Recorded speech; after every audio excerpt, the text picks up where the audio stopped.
جامعہ ترمذی میں ایک حدیث موجود ہے، دلائل النبوہ امام بیہقی کی کتاب میں موجود ہے صحیح سند کے ساتھ، اور مشکات المصابیح کی 3 جلد کے اندر بھی آپ کو مل جائے گی۔ سیدنا جابر بن عبداللہ رضی اللہ تعالیٰ عنہ پوچھتے ہیں نبی علیہ السلام سے، اے اللہ کے محبوب صلی اللہ علیہ وآلہ وسلم، آپ پر نبوت کب واجب ہوئی؟ آپ کب نبی بنائے گئے؟ تو آپ صلی اللہ علیہ وآلہ وسلم نے فرمایا، میں اللہ کے ہاں اس وقت بھی خاتم النبیین لکھا ہوا تھا جب کہ آدم علیہ السلام ابھی روح اور جسم کے درمیان تھے۔ ایک روایت میں آتا ہے کہ آدم علیہ السلام ابھی مٹی اور پانی کے درمیان تھے، میں اللہ کے علم میں اس وقت بھی خاتم النبیین لکھا ہوا تھا۔ ظاہر ہے اللہ کے ڈیوائن نالج میں تو تھا۔ میں دعائے ابراہیم ہوں، میں عیسیٰ کی بشارت ہوں، میں اپنی ماں کا وہ خواب ہوں جو انہوں نے پیدائش کے وقت دیکھا جب میری پیدائش ہوئی، کہ ان کے لیے ایک ایسا نور ظاہر ہوا جس سے شام کے محلات بھی روشن ہو گئے ان پر۔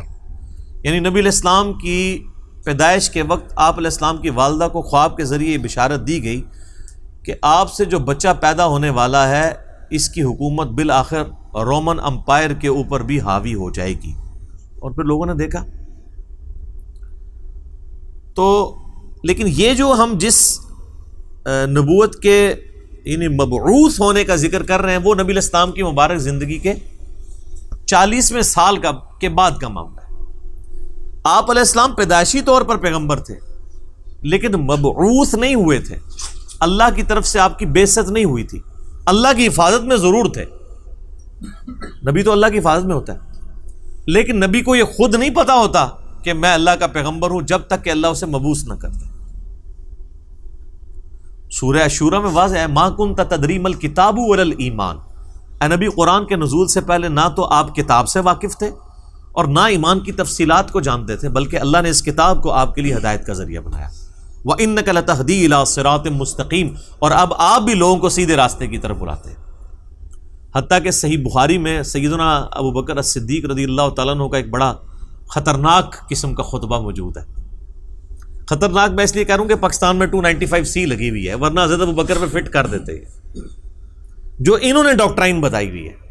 صحیح بخاری میں خطبہ موجود ہے، میرا ایک یوٹیوب پہ کلپ بھی ہے، صحیح اور بخاری اور مسلم سے قرآن کے فضائل پہ 8 احادیث۔ اس میں نے یہ حدیث بتائی تھی کہ سیدنا ابو بکر جب خلیفہ بنے رضی اللہ تعالیٰ عنہ علیہ السلام، تو انہوں نے جب پہلا خطبہ دیا تو اس میں ان کے الفاظ ہیں کہ اللہ تعالیٰ نے محمد صلی اللہ علیہ وآلہ وسلم کو اس کتاب کے ذریعے ہدایت دی۔ ذرا الفاظ سننے، محمد کو اللہ نے اس کتاب کے ذریعے ہدایت دی اور اب تم نے یہ کتاب کا پیغام ان کی امت تک آگے پہنچانا ہے۔ شکر ہے ادھر کوئی کھڑا نہیں ہو گیا کہ یار امیر المومنین یہ آپ کیا کہہ رہے ہیں، نبی علیہ السلام پہلے گمراہ تھے؟ نعوذ باللہ، گمراہ نہیں تھے، لیکن آپ کی ہدایت ڈیٹم لیول کی تھی، بنیادی تفصیلات نہیں تھی اس میں۔ قرآن میں وَوَجَدَكَ ضَالًّا فَهَدَىٰ، اے نبی آپ کو ہم نے اپنی محبت میں حق کی تلاش میں خود رفتہ پایا تو منزل مقصود تک پہنچا دیا۔ یہ گمراہی والا ترجمہ تو غلط کیا ہے، اس کے اوپر جو بریلوی گرفت کرتے ہیں نا اہل حدیث اور دیوبند کی، وہ ٹھیک کرتے ہیں۔ ضال کا مطلب نبی علیہ السلام کے لیے گمراہی نہیں ہوگا، ضال کا ایک مطلب کسی کی محبت میں ڈوبنا بھی ہوتا ہے، جیسا کہ یوسف علیہ السلام کے بھائیوں نے اپنے والد کے بارے میں کیا کہا تھا، ان ابانا لفی ضلال مبین، ہمارے ابا جان تو اس بیٹے کی محبت میں ڈوب چکے ہیں۔ وہ یہ تو نہیں کہہ رہے تھے ہمارا ابا گمراہ ہو گیا ہے، وہ یہ کہہ رہے تھے کہ یہ اس ایک بیٹے کی محبت میں ڈوبا ہوا ہے، ہمیں بھی ذرا توجہ دے۔ تو یہ وَوَجَدَكَ ضَالًّا فَهَدَىٰ، اس کا ترجمہ جو ہے وہ احمد بریلوی صاحب نے ٹھیک کیا ہے کہ تمہیں اپنی محبت میں خود رفتہ پایا تو منزل مقصود تک پہنچا دیا۔ تو قرآن کے ذریعے اللہ تعالیٰ نے آپ علیہ السلام کی ہدایت کو کامل کیا۔ تو نبی پیدائشی طور پہ نبی ہوتا ہے لیکن اسے پتہ نہیں ہوتا جب تک مبعوث نہ ہو جائے، ورنہ تو بخاری مسلم میں جو حدیث آتی ہے کہ نبی علیہ السلام کو جب پہلی دفعہ فرشتہ نظر آیا تو آپ کی حالت جو ہوئی ہے مطلب آپ تو خوش ہو جاتے کہ میں 40 سال سے انتظار کر رہا تھا، شکر ہے تو آ گیا. الٹا آپ علیہ السلام پریشان ہو گئے. حتیٰ کہ بخاری مسلم کے الفاظ ہیں، سیدہ خدیجہ سلام اللہ علیہا ان کو اپنے کزن ورقہ ابن نوفل کے پاس لے گئی. انہوں نے جب نبی علیہ السلام کی کنڈیشن سنی، وہ نابینا ہو چکے تھے، انہوں نے کہا یہ تو وہی لگتی ہے، وہی والی وہی جو موسیٰ علیہ السلام پہ نازل ہوئی تھی. تو پھر انہوں نے کہا کہ عنقریب آپ کی قوم آپ کو نکال دے گی یہاں سے. ہائے ہائے ہائے ہائے. نبی علیہ السلام نے کہا کہ میری قوم مجھے یہاں سے نکال دے گی، یہ تو مجھ سے بڑی محبت کرتے ہیں. انہوں نے کہا کہ یہ دعوت ہی ایسی ہے، آپ سے پہلے جس جس پیغمبر نے اپنی قوم میں یہ دعوت بلند کی ہے نا، اسے اس کی قوم نے نکال ہی دی ہے. کاش میں اس وقت تک زندہ رہا تو میں آپ علیہ السلام کی مدد کروں گا، ورنہ وہ پہلے ہی فوت ہو گئے. ویسے تو ان کو وہ اسی لیے ان کو ہم صحابی کے طور پہ نہیں گنتے ہیں، کیونکہ نبی علیہ السلام اس وقت تک صرف نبی بن کے مبعوث ہوئے تھے، رسول نہیں بنے تھے. اس وقت سورۃ العلق کی آیات نازل ہوئی تھی. رسول تب بنے جب یہ آیات نازل ہوئی ہیں کہ اب آپ کھڑے ہوں اور لوگوں کو دعوت و تبلیغ کا کام کریں. پہلے صرف یہ تھا کہ آپ کے اوپر وہ حقیقتیں آشکار ہوئی تھی، اور 40ویں سال یہ معاملات شروع ہو گئے تھے.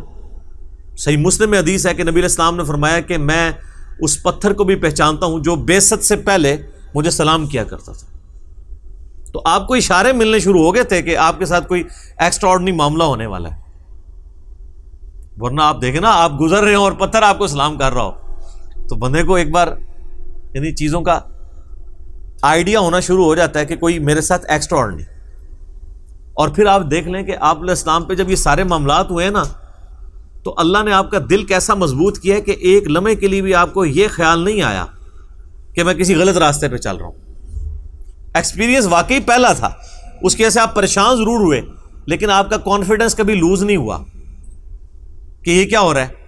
ایسا نہیں کبھی ہوا. وہ اللہ نے دل مضبوط کیا. اور یہ پیغمبر کے ساتھ غیبی تائید ہوتی ہے اللہ. بعض اوقات پیغمبر جو ہیں وہ بچپنے میں ہی بولنا شروع کر دیتے ہیں. سورہ مریم میں آتا ہے، سورہ آل عمران کے اندر آتا ہے کہ حضرت عیسیٰ علیہ السلام جو ہیں وہ ماں کی گود میں بھی کلام کر رہے ہیں. اللہ تعالیٰ چاہے تو، اور وہ کیا کہہ رہے ہیں کہ مجھے اللہ نے پیغمبر بنایا ہے، مجھے کتاب دی ہے اور مجھے مبارک بنایا ہے، اور میں اپنے ماں باپ، میں اپنی ماں کے ساتھ حسن سلوک کرنے والا مجھے بنایا ہے. سلام ہو اس دن پر جس دن میں پیدا ہوا، جس دن میں مروں گا اور جس دن میں اٹھایا جاؤں گا. یہ ساری گفتگو وہ کر رہے ہیں ماں کی گود میں. ان کو اللہ نے اسی وقت مبعوث کر دیا.